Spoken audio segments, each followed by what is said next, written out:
Maraming taon na ang lumipas pero hanggang ngayon, kumbinsido pa rin ang magkapatid na Maria at Carmelita na sukob ang sumira sa buhay nilang dalawa.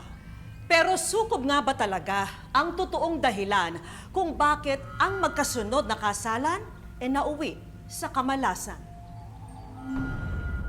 Maria Carmelita, ang question ko, paano kayo nakabangon mula dito sa sunod-sunod na masasamang nangyari sa buhay niyo?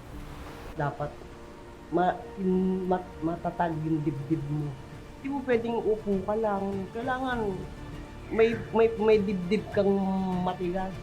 Kailangan mag-iisip ka kung anong pwede mong gawin. Dasal lang, kapit lang kay Lord. Pagkatapos ng di umunoy sunod-sunod na kamalasan, ibinuhos na lang ni Maria at Carmelita ang kanilang oras sa pagtaguyod ng kanilang mga pamilya. Pero para maliwanagan ang magkapatid sa totoong nangyari sa kanila, tinupad namin ang hiling nilang makita ang paranormal expert na si Ed Caluwag.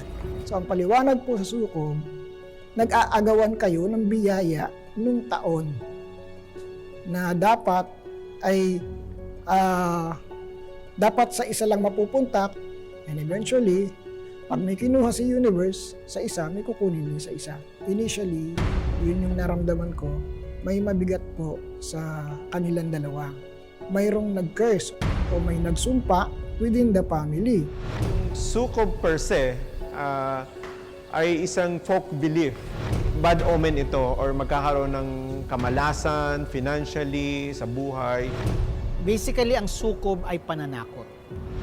Ang simbahan does not look favorably at it kasi it is a form of superstition o pamahiin.